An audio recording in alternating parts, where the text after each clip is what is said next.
नमस्कार सबको। और जैसा कि आप पृष्ठभूमि में देख रहे हैं बैनर पर, संस्कृत बोलने का पाठ्यक्रम हम शुरू कर रहे हैं आज के दिन। और इसका एक उदाहरण के तौर पे आपको बस इतना ही कहेंगे कि संस्कृत के प्रति निष्ठा दिख रही है हमारे इस हॉल में, कम लोगों की संख्या देख रहे हैं वर्तमान में। इसके लिए हमें खेद भी है बहुत, और इस बात के लिए दुख भी है। लेकिन जो भी लोग हैं उनसे अपेक्षाएं जरूर हैं कि वो वास्तव में संस्कृत को जानने सीखने की कोशिश करके दूसरों को भी प्रभावित करेंगे, क्योंकि संस्कृत केवल एक भाषा नहीं, एक संस्कृति है। और हमसे अधिक दुनिया के अन्य देशों के लोगों ने इस बात को समझा है। दिल्ली में मैक्स मुलर मार्ग है, मैक्स मुलर भवन है। मैक्स मुलर जर्मनी से आके संस्कृत सीख करके गए, और आज भी दुनिया के तमाम देशों के जो सो कॉल्ड सेलिब्रिटी हैं वो संस्कृत सीखने की कोशिश कर रहे हैं, क्योंकि हमारे यहाँ न केवल जीवन शैली के बारे में बल्कि जीवन के अत्यंत गूढ़ रहस्यों के बारे में जो वर्णन है वो संस्कृत में ही सुलभ है। और जीवन के अलावा मनुष्य की हर परिस्थिति से निपटने की एक जो कहते हैं छोटे छोटे श्लोकों में जो ज्ञान की बातें हैं, इस बात को समझने की आज आवश्यकता है और बेताब है। कारण अभी आप वर्तमान में देखें तो इजराइल और हमास के हमले के बाद जो स्थिति बनी है वो वसुधैव कुटुंबकम को कितना आवश्यक बता रही है। और पूरी दुनिया भारत की ओर देख रही है कि भारत जिस तरह से पुरजोर समर्थन के साथ इजराइल के साथ खड़ा हुआ है, और हमास के हमले की जिस तरह से सबसे पहले निंदा की है, वह हमसे ही संस्कृति का ज्ञान होगा, इस बात को हम नकार नहीं सकते हैं। जितने भी लोग हैं यहाँ बैठे हुए, किसी न किसी एक श्लोक से तो सबका परिचय जीवन में है, और संभवतः नहीं है तो होना चाहिए। मैं छात्रों को आह्वान करूंगा कि वो कम से कम अपने विश्वविद्यालय का जो ध्येय वाक्य यानी कि मोटो है आपके, उसको देखें। विश्वविद्यालय के जितने भी विश्वविद्यालय भारत में हैं, सबके लोगों के नीचे एक ध्येय वाक्य मोटो संस्कृत में होता है। तो ज्ञान की शिक्षा की ऐसी जो संस्थाएं हैं वो संस्कृत के ही ध्येय वाक्य क्यों चुनती हैं, यह भी एक विचारणीय प्रश्न है। और जैसा कि आप देख पा रहे हैं, हमारे यहाँ संस्कृत को संस्कृति से जोड़ा गया है, तो आप वेशभूषा और आचरण से भी जान पाएंगे, वो चीज़ें भी दिख रही हैं। लेकिन आपको मैं थोड़ा सा परिचय देना चाहूँगा विवेक जी का, तो आपको थोड़ा सा स्ट्रेंज लगेगा, अद्भुत लगेगा, क्योंकि नई पीढ़ी की पहचान जो है अपीयरेंस में ज़्यादा है विवेक जी का। ये हमारे बीच आज आप समय निकाल कर आए हैं, कीमती समय निकाल कर आए हैं, और है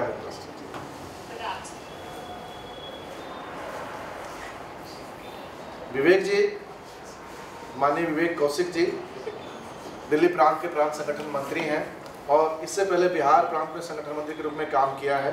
पिछले 7 वर्ष से लगातार पूर्णकालिक रूप में कार्य कर रहे हैं, और मूलतः आप संस्कृत के छात्र नहीं हैं, और आपकी शिक्षा दीक्षा क्रिश्चियन विद्यालयों में हुई है।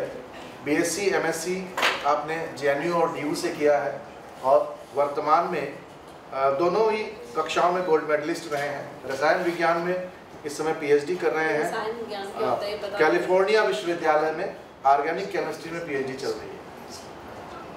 अब disguise only, it may have a different things beyond your expectation and thinking and imagination. So is the Shri Vivek Kaushik. और इसके अलावा अभी तक आप 22 देशों में श्रीमद् भगवद गीता की ऑनलाइन विश्वविद्यालयों में प्रत्यक्ष रूप से आप गेस्ट लेक्चर के रूप में संवाद करें। हम सौभाग्यशाली हैं कि आज हमारे बीच आदरणीय विवेक कौशिक जी हैं, और मैं आपका स्वागत और अभिनंदन करता हूँ। आगे हमारे संस्थान के मुखिया अपने हमारे बीच उपस्थित विभागाध्यक्ष professor doctor Manju Gupta ji, commerce विभाग, वाणिज्य विभाग कहूँगा आज के परिप्रेक्ष्य में, और डॉक्टर गौरव अग्रवाल जी जो अर्थशास्त्र विभाग, जिनके माध्यम से आज ये सेमिनार हॉल हमें प्राप्त हुआ है, हम आपके भी आभारी हैं। और थोड़े से छात्र छात्राएं, आप सभी का हम स्वागत करते हैं आज के संस्कृत की इस कक्षा में। आज के उद्घाटन सत्र में आप सभी का स्वागत और अभिनंदन।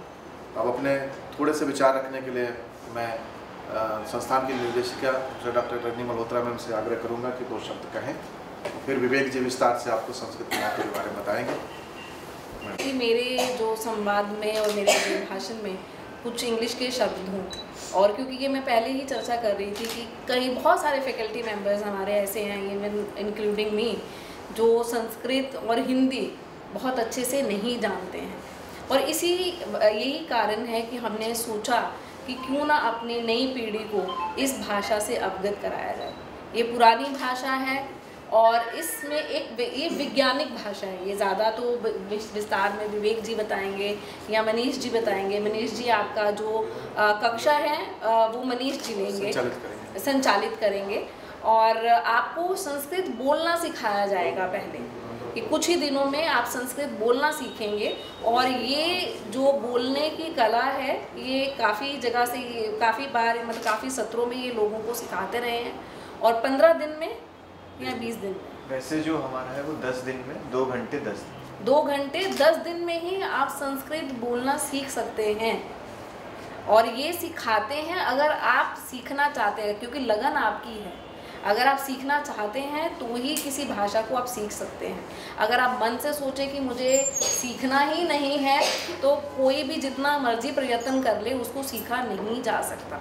तो अगर आप सीखना चाहते हैं, चाहे मैंने ये पहले बोल दिया है इनको, हो सकता है हमारे पास 5 या 10 विद्यार्थी ही हों, क्योंकि मजबूरी में हम किसी को सिखाना नहीं चाहते। हो सकता है आज ओरिएंटेशन के लिए आपको कंपेल किया गया हो कि आप यहाँ पे आएँ, लेकिन हम बोलना उसी को सिखाएंगे जो सच में उसको सीखना चाहता है, नंबर 4 हो, 5 हो या 10 हो।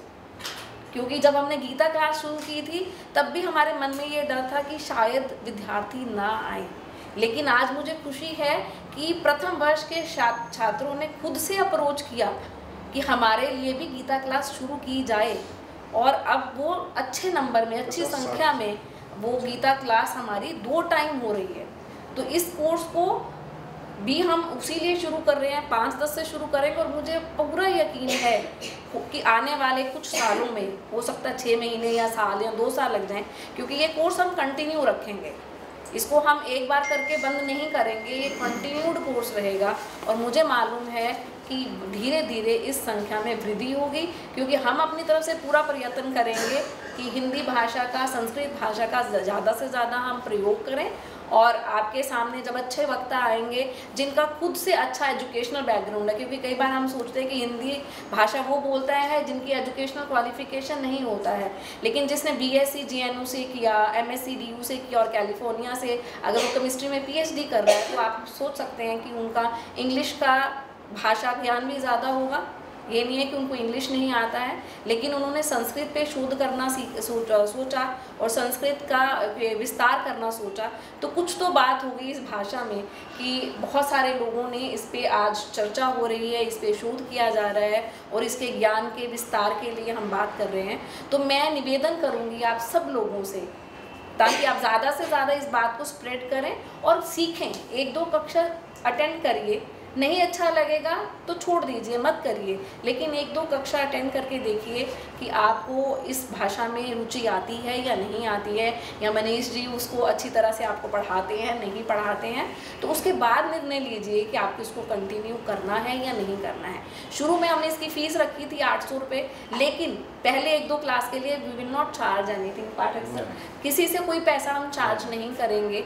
आप जब अपना निर्णय लेंगे कि हाँ मुझे इस कोर्स को करना है, उसके बाद ही आप अपनी फ़ीस दीजिए। ये मैं आज यहाँ पे अनाउंस करती हूँ, क्योंकि हमारा ये they are not charging anything from us. Sanskrit Bharati नहीं चार्ज कर रहा है, हम इसलिए चार्ज कर रहे हैं कि एक तो सीरियसनेस आती है और साथ में कुछ अतिरिक्त खर्चे होते हैं, उसके लिए वी आर चार्जिंग। इसलिए 2 कक्षाएँ हम आपको फ्री देंगे, ठीक है।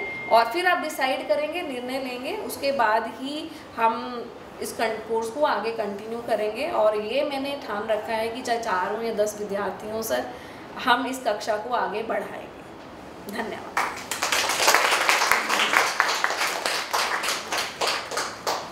धन्यवाद। संगीता विषय पर अपने विचार रखें। आदरणीय विवेक जी। हाँ, यही से करेंगे। मंचस्थ अस्य महाविद्यालयस्य निदेशिका महोदया, अन्याः विभागाध्यक्षाः, अन्याः शिक्षकाः शिक्षिकाश्च, छात्राः छात्राश्च। वस्तुतः विषयः संस्कृतं किमर्थं? मम जीवने संस्कृतस्य उपयोगिता का? एषः प्रश्नः। अहं संस्कृतं वदामि अथवा न, कारणं किं? वदामि अथवा न, प्रश्नद्वयम्। एकः प्रश्नः सर्वदा अस्माकं मनसि भवति, संस्कृतम् अत्यन्तं कठिनम् अस्ति, संस्कृतं सरलं नास्ति, एषा भाषा तु बहु प्राचीनतमा भाषा, पंडितानां भाषा, एतां भाषां पठित्वा पूजा पाठ हवन एव करिष्यन्ति, अन्यत् एतस्यां भाषायां नास्ति इति भावः। द्वितीयम्, अहं सर्वदा संस्कृतं वदामि, अहं यात्रां करोमि, सर्वत्र यात्रायां भवामि, भारते भारतात् बहिः। मम भाषां श्रुत्वा सामान्य अशिक्षित जनः अपि अर्थं जानाति, कष्टं नास्ति।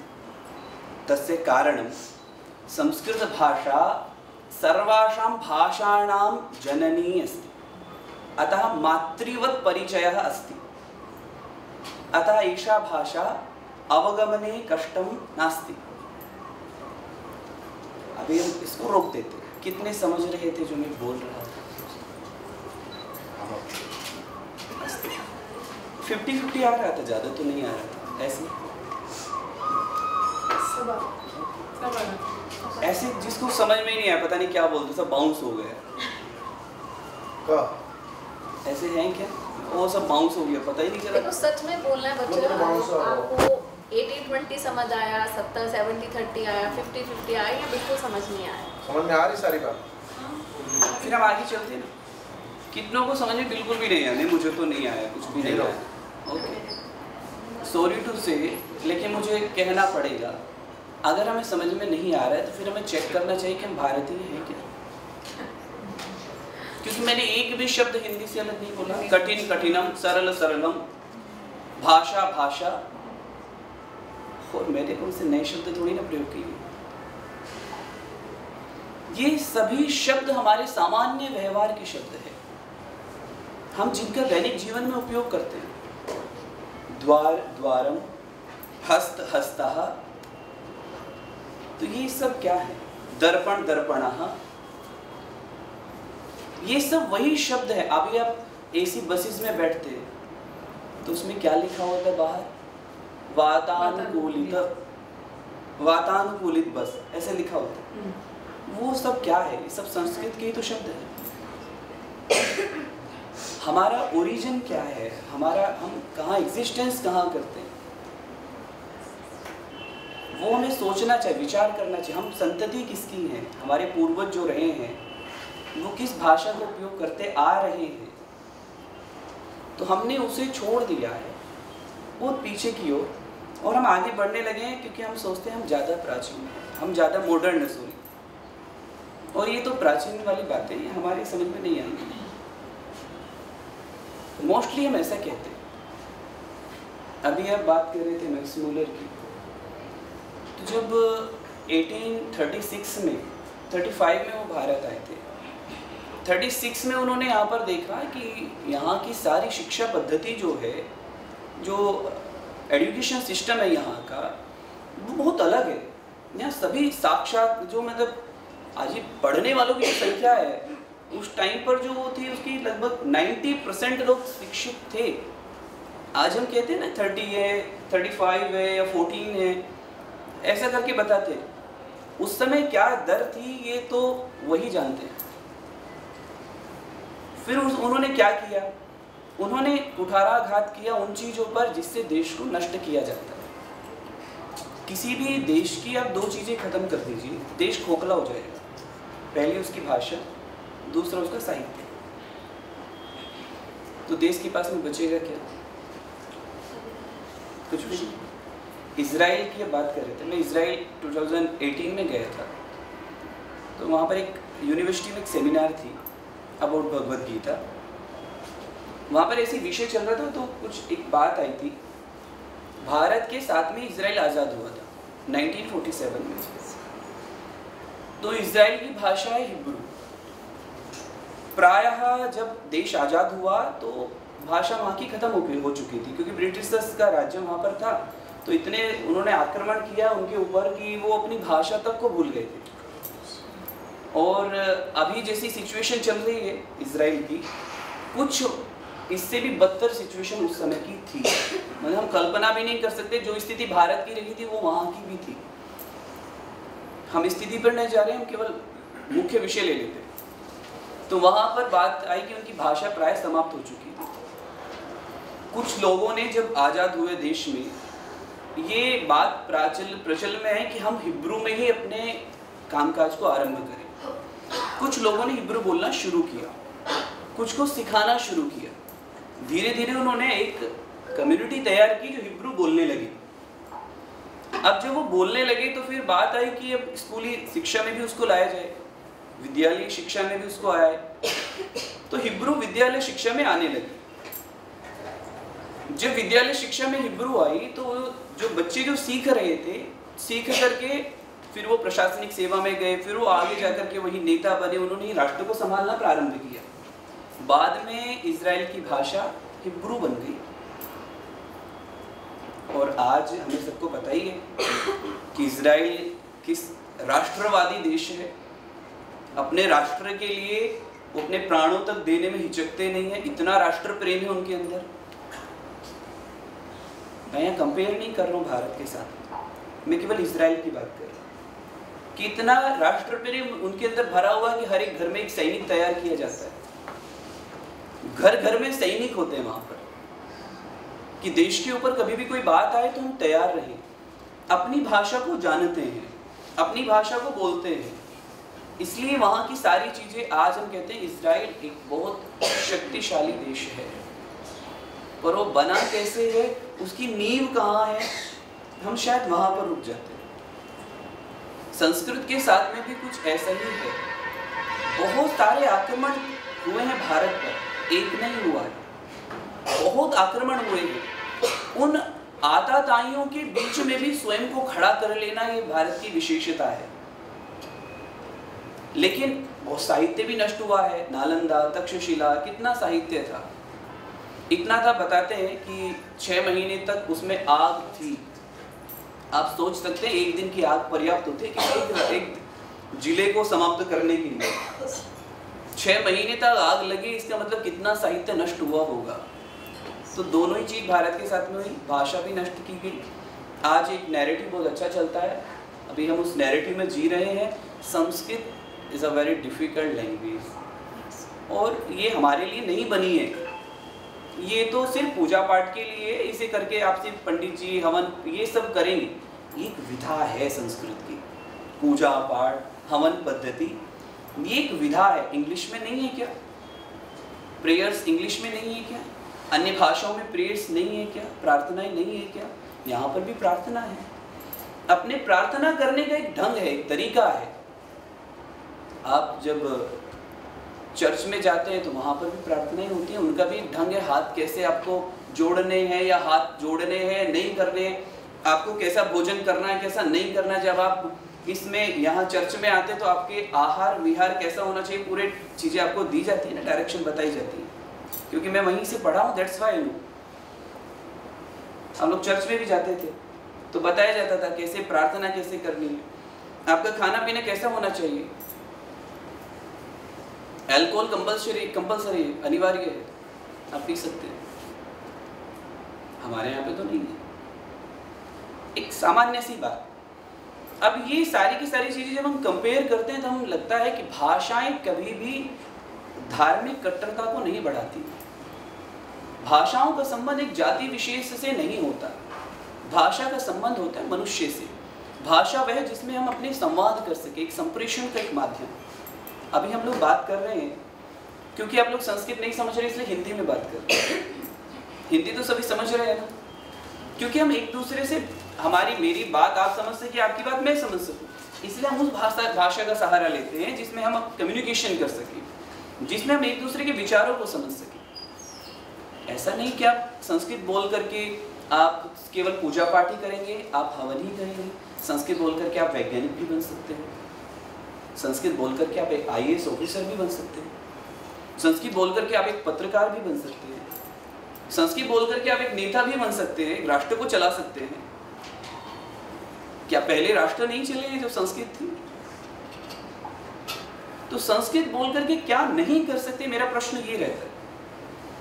कहाँ संस्कृत नहीं है? आप अपने जीवन से देखिए, जब से आपका जन्म हुआ उससे पहले से और मरने तक संस्कृत है। आप ढूंढते हैं माओं को छोड़कर के घर में, तब उन माओं को कैसा लगता है कि वो अपने आप समझ सकती है। यही सिचुएशन क्रिएट हुई संस्कृत के साथ। वो जननी है, वो मातृत्व संबंध जो था उसको छोड़ करके हम दौड़े इंग्लिश की ओर। इजराइल में इंग्लिश नहीं चलती है। आप अगर इजराइल में जाकर इंग्लिश नहीं बोल सकते, चीन में इंग्लिश नहीं चलती, तो फिर चलती कहां पर है? ये हमारी माइंडसेट बन गया है। अंग्रेजी जो बोलेगा इसका मतलब विद्वान है, मतलब वो बहुत नॉलेजेबल है।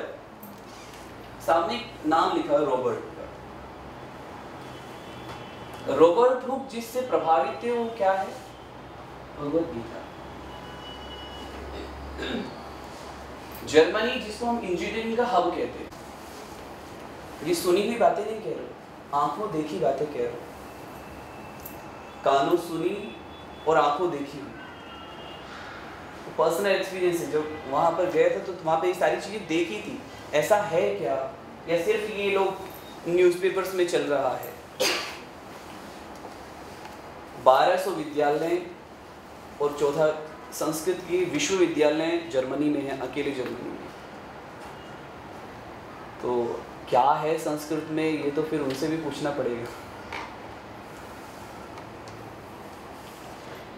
आइंस्टीन का नाम आपने सुना है सभी? आइंस्टीन एक इक्वेशन दी थी उन्होंने, बहुत फेमस है। क्या है वो?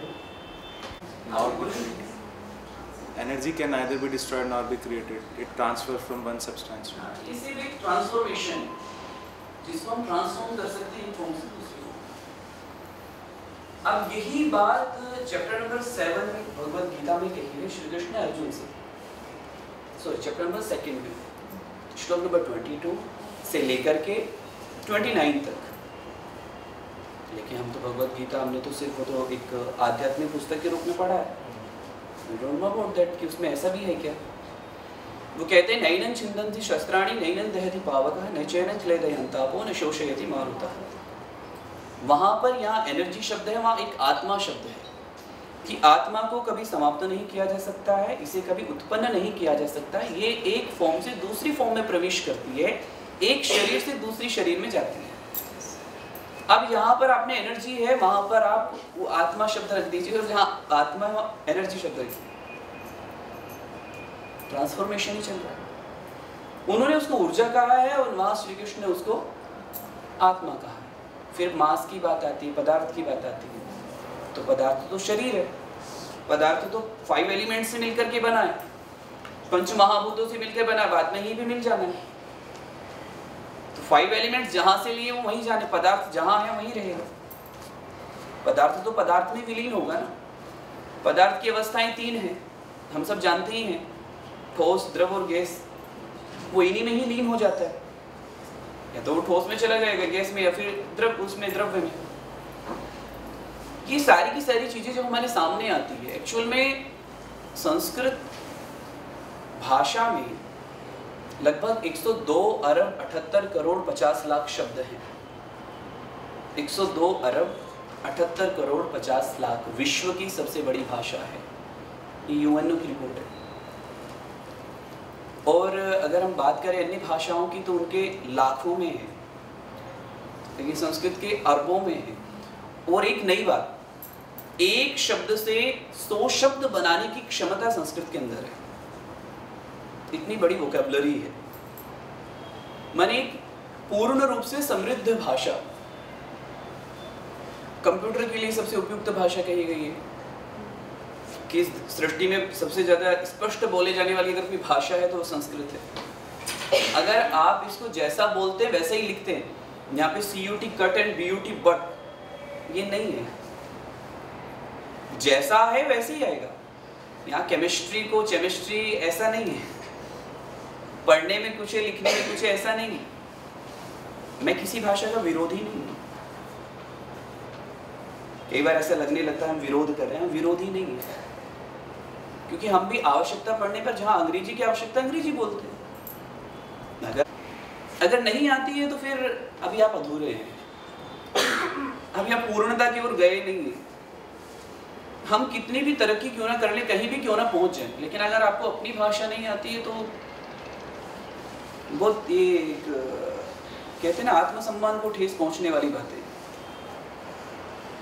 संस्कृत की वैज्ञानिकता के बारे में जितना कहूं उतना कम है। संस्कृत में साहित्य तो केवल 5% है, 95% क्या है? केमिस्ट्री, मैथमेटिक्स, बायोलॉजी, जूलॉजी, ये सारी चीजें संस्कृत साहित्य में ही तो है। Sanskrit is a language, not a subject. अगर किसी को अंग्रेजी बोलनी आती है तो इसका मतलब ये नहीं कि वो बायोलॉजी भी जानता है, वो केमिस्ट्री भी जानता है, वो फिजिक्स भी जानता है, वो हर सब्जेक्ट में मास्टर हो सकता है, ऐसा नहीं है। उसको इंग्लिश आती है, वो भाषा जानता है, विषय नहीं जानता। विषय के लिए उसे विषय उस माध्यम से पढ़ रहा है, इंग्लिश माध्यम है। ऐसे ही सारा का सारा साहित्य संस्कृत में ऑलरेडी है, लेकिन कारण क्या? जिन्हें संस्कृत आती है उन्हें विज्ञान नहीं आता, जिन्हें विज्ञान आता है उन्हें संस्कृत नहीं आती। तो हम बड़ी आसानी से कहते हैं क्या रखा है संस्कृत में। अगर हम बात करें भगवत गीता की, अभी अपने भगवत गीता की चर्चा की थी कि आपके यहाँ पे क्लासेस चलती हैं, तो भगवत गीता में श्री कृष्ण जो है बायोटेक्नोलॉजी के जनक है, is the father of biotechnology. हम सभी जानते होंगे बायोटेक्नोलॉजी के विषय में, जैव प्रौद्योगिकी। आज से 5160 साल पहले सारी बातें श्री कृष्ण ने अर्जुन को बताई, वही बातें आज भी हम उनको फॉलो कर रहे हैं। फूड पॉइजनिंग कितने प्रकार की हो सकती है, कौन से भोजन को करने से कैसे कौन सा रोग हो सकता है, किस भोजन को करना चाहिए और किस भोजन को नहीं करना चाहिए। भगवत गीता का चैप्टर नंबर 17 इस बात को बताता है। हम क्या कर रहे हैं, क्या करना चाहिए, क्या नहीं करना चाहिए। बहुत बार कंफ्यूजन होता है ना, इधर जाएं या इधर जाएं। तो ऐसी सिचुएशन के लिए चैप्टर नंबर 2, चैप्टर नंबर 3,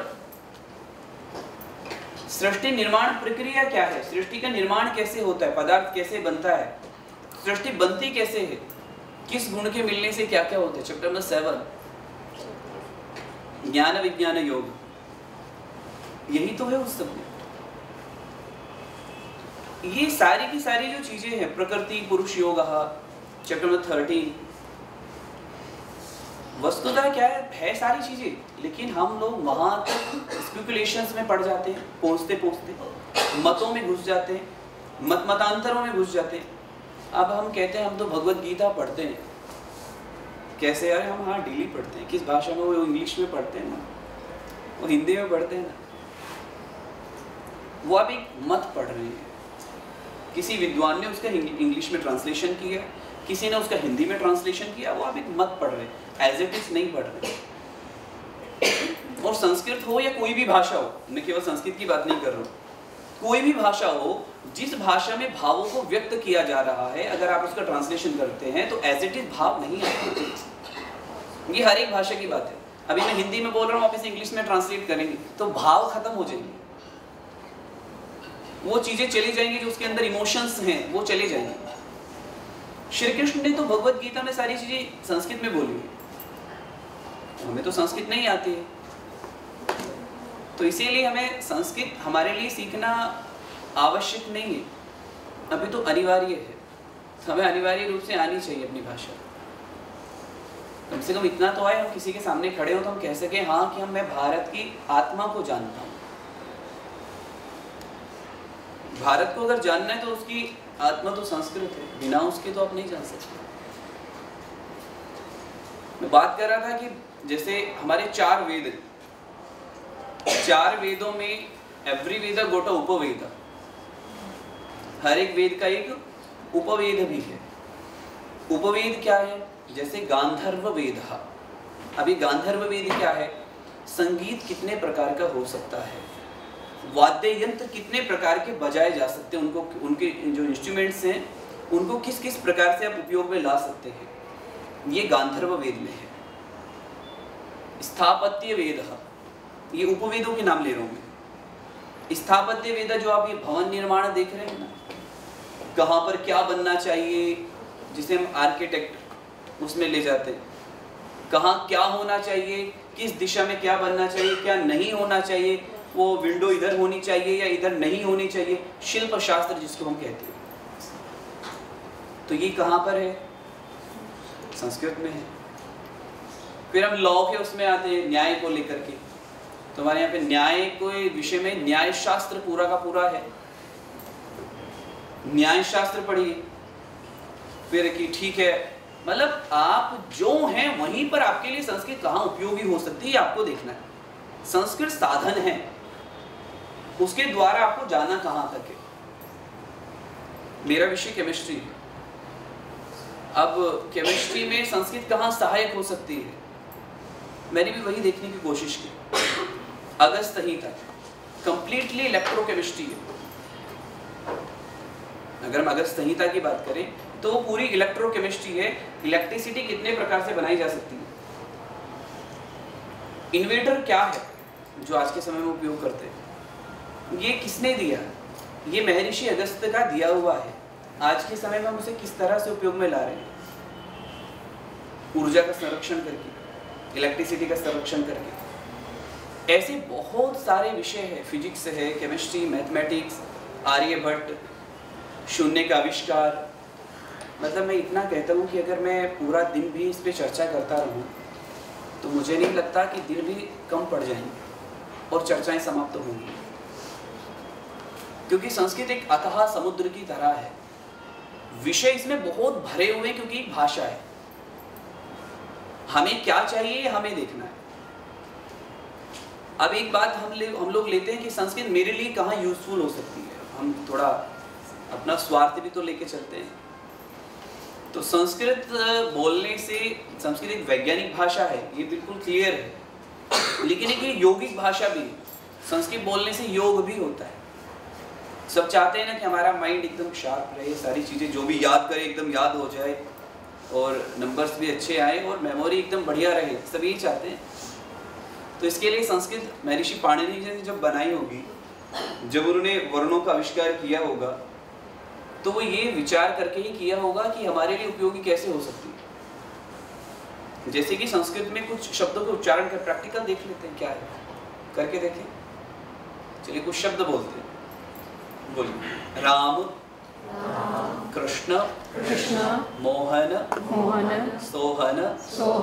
अभी आप सामान्य हिंदी में बोल रहे हैं, इंग्लिश में भी ऐसे ही बोलेंगे। संस्कृत में बोल के देखिए। राम, कृष्ण, मोहन।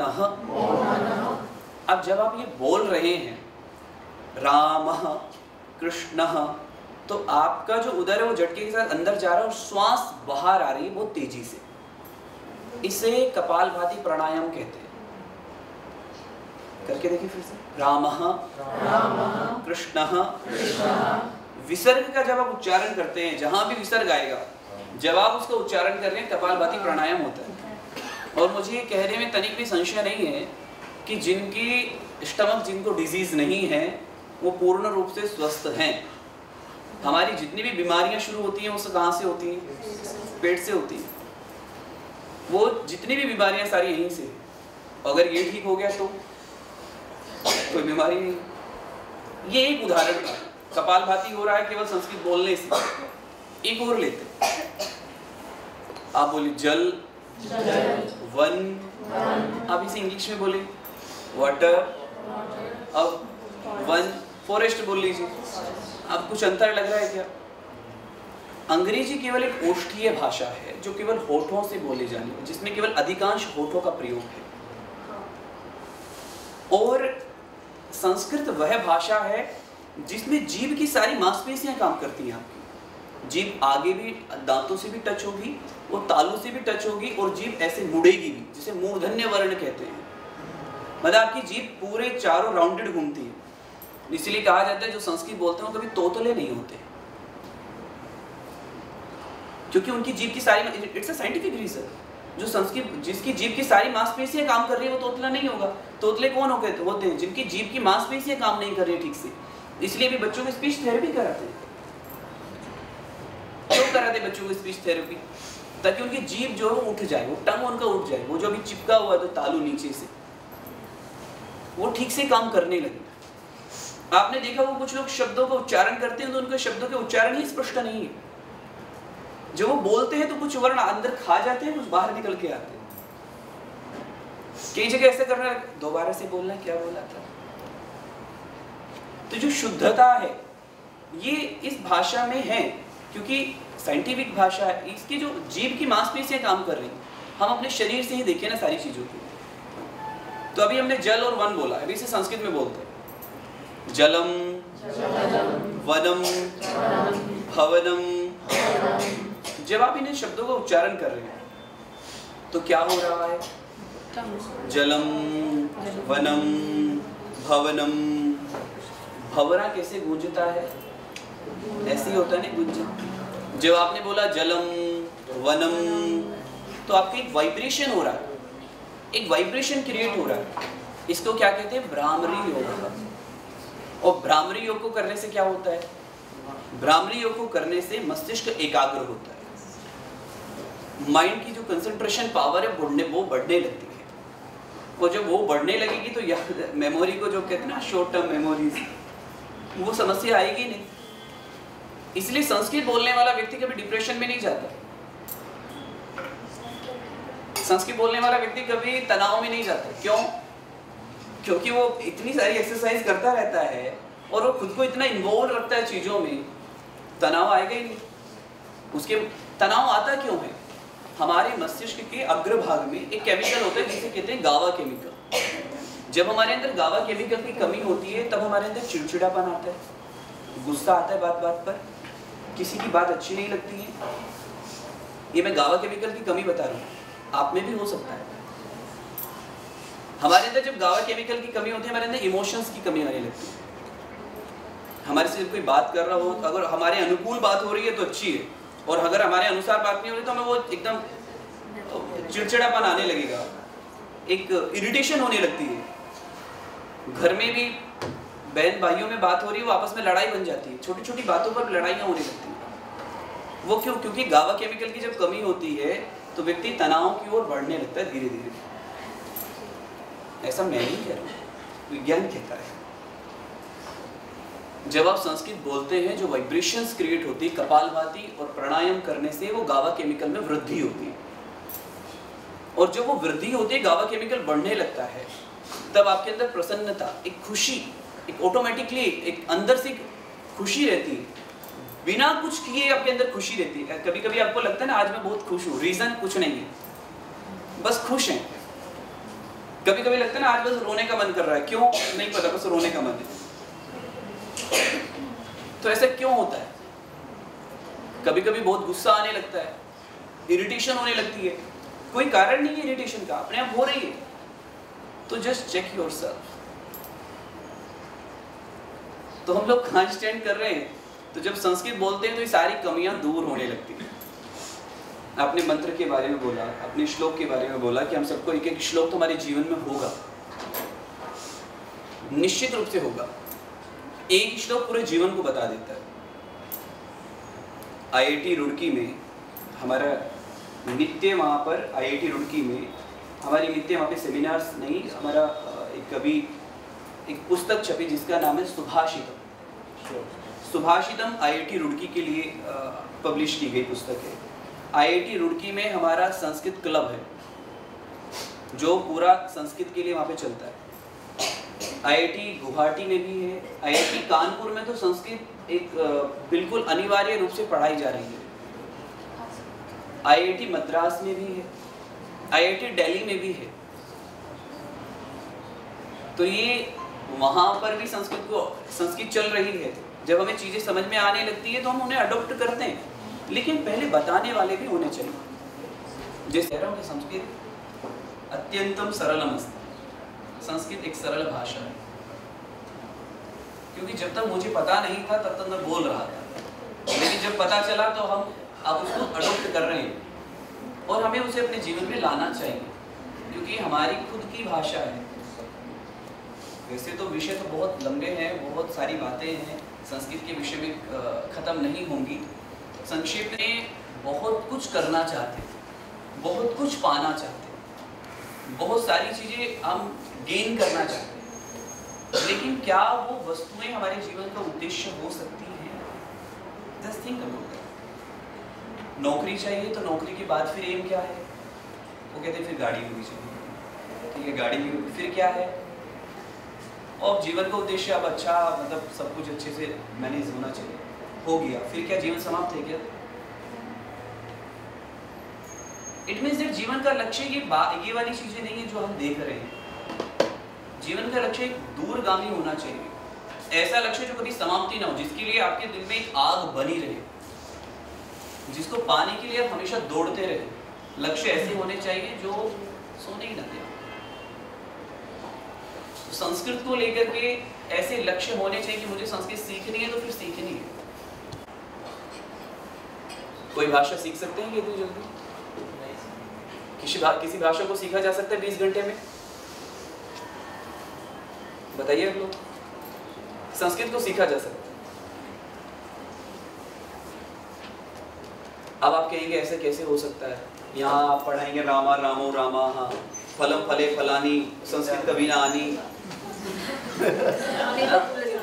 आनी तो भूल जानी,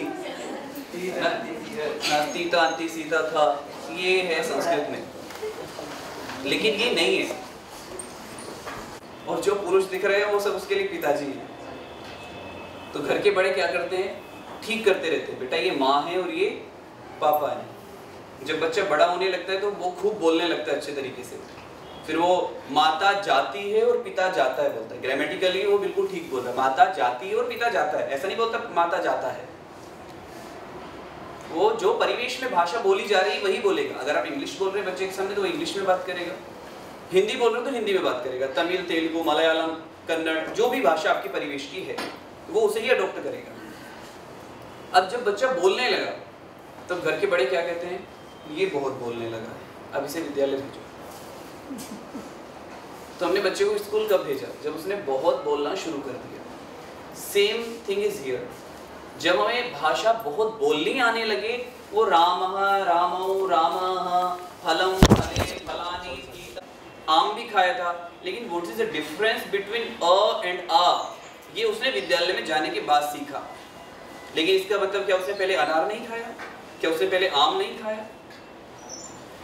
उसने सब खाया था, लेकिन उसे डिफरेंस समझ में आया विद्यालय में जाने के बाद, जब उसने ग्रामर सीखी कि अ से अनार है और आ से आम है। अ और आ दोनों एक नहीं है। ऐसे ही संस्कृत में है। यहाँ पर जब आप सीख रहे होंगे तो पहले आपको बोलना सीखना है, अपनी अंदर की हेजिटेशन को निकाल करके सिर्फ बोलना है। गलत गलत बोलिए, कोई दिक्कत नहीं। गलत बोलोगे तभी तो सही आएगा।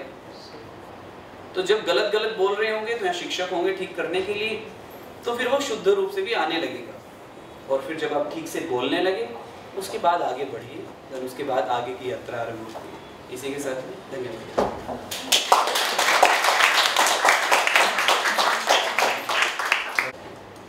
और अगर अभी लग रहा है तो फिर जीवन ही कठिन है।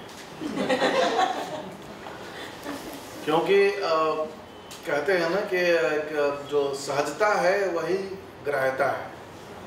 जितना सरल होगा उतना ही सुपाच्य होता है। भोजन भी भाषा है। तो सरलता के साथ आपने शुरुआत की और सहज बनाया वातावरण को। बहुत सारी भ्रांतियां थी लोगों के दिमाग में, सोच रहे थे पता नहीं कितना कठिन कठिन शब्द आएगा, क्या क्या चीज़ें होंगी, क्या क्या बोलेंगे। लेकिन मुझे लगता है कि सारी चीज़ें बहुत ही सहज, एकदम प्रवाह में थी, स्पॉन्टेनियस था सब कुछ। और प्रैक्टिकल भी हमने करके देखा, शब्दों के माध्यम से कैसे अनुभव होते हैं कि कैसे शब्द हमारे जो उच्चारण के साथ आते हैं। और जीभ के, सलाइवा के प्रैक्टिस के बारे में भी आपने बताया। तो इस वैज्ञानिक भाषा के बारे में हम लोगों के विचार थोड़े से ज़रूर बदले होंगे इस उद्बोधन के बाद। और ये जो कार्यक्रम है वो सबके लिए है, फैकल्टी, बच्चे, स्टूडेंट्स सभी सीख सकते हैं, कर सकते हैं। तो थोड़ा सा चूँकि हम लोगों का दायित्व और भी बड़ा है, क्योंकि हम लोग कुछ ज़्यादातर लोग इस स्थिति में हैं कि हमारे भी बच्चे हैं और हमारे बच्चे बहुत अच्छे हों लेकिन हम अच्छे ना हों। ये जो भावना है ये बहुत बर्बाद कर रही है। तो पहली प्राथमिकता तो हमें खुद को ही ठीक करने की होगी, तभी हम बच्चों को कुछ कह रहे हैं। हम डांटते बहुत है बच्चों को, लेकिन एक बार अगर आईना देखें तो डांटेंगे नहीं। कितने घंटे मोबाइल देखते हो, ये करते हो, सारे हम खुद करते हैं। टीवी का रिमोट लगवा तो टीवी देखना मना है, चलो जाओ पढ़ो।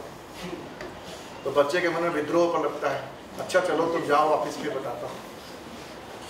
तो यहाँ सहजता अगर हम लोगों में रहेगी तो हम स्टूडेंट्स को भी थोड़ा सा मोटिवेट कर पाएँ, तो सीखें और अच्छा कर पाएँ। और लिंक है आपके सामने, यहाँ पर ओपन है, सबके पास मेरे ख्याल से पहुँचा भी है। तो प्रयास हो तो कुछ लोग वास्तव में जो सीखना चाहें वो सीख सकते हैं, और सीख करके हम अपने परिवार में अपने बच्चों को, अपनी पीढ़ियों को संस्कृत और संस्कृति दोनों से अवगत कराएंगे, और बल्कि उसको संरक्षित भी रख सकते हैं, प्रिजर्व कर सकते हैं आगे के लिए।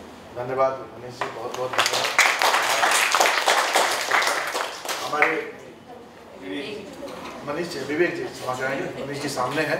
मनीष जी के बारे में कहना चाह रहा था, मनीष जी इधर आए। मनीष जी हमारे शिक्षक हैं, जो भी आगे क्लासेस होंगी, कक्षाएं होंगी, आप संचालित करेंगे। और मनीष जी बहुत सहज हैं, और जैसी भाषा संस्कृत है वैसा ही व्यक्तित्व है। तो सीखने में बहुत आसानी होने वाली है, बस रुचि जागृत करनी है, इंटरेस्ट पैदा करना है हम लोगों को, जो कि थोड़ी सी कम है, क्योंकि संख्या देखकर ही लग रहा है। हालांकि संख्या में मेरा विश्वास है नहीं, मैं तो हमेशा जो है संख्या की जगह पर जो है सार्थकता में विश्वास रखता हूँ, क्योंकि संख्या अगर सब कुछ होती तो कौरवों के 100 में से दुर्योधन दुशासन के बाद बाकी 98 नाम कोई बता दे तो बताओ। लेकिन अगर आप क्वालिटी में विश्वास रखते हैं तो भले आपका कोई रोल दिखाई नहीं देता है, लेकिन नकुल सहदेव की तरह स्टेपनी होकर भी आप अच्छी गाड़ी पर चिपके रहेंगे। इसलिए बेहतर के साथ रहें तो आप अच्छे गिने जाएंगे। गुरु चुनना भी एक बहुत बड़ा गुण है। अगर गुरु अच्छा चुनोगे तो आपकी क्वालिटी निश्चित रूप से बहुत ऊपर जाने वाली है। कबीर ने इस बात को समझा और वर्षों तक गंगा जी की सीढ़ियों पर रामानंद का इंतजार किए, और बाद में रामानंद को आज कोई जाने न जाने, कबीर को सब जानते। इसलिए आपके अंदर योग्यता क्षमता जितनी भी हो, लेकिन गुरु अगर आपने शुक्राचार्य चुना है तो आपकी गिनती दानुओं में ही होगी। बृहस्पति को चुनेंगे देवलोक में गिने जाएंगे। बहुत बहुत धन्यवाद, आभार आप सभी का, बहुत बहुत धन्यवाद। जब ज्ञान में परिवर्तित हो जाएगी तो हम सब आनंदित हो जाएंगे। क्या बात है। Thank you.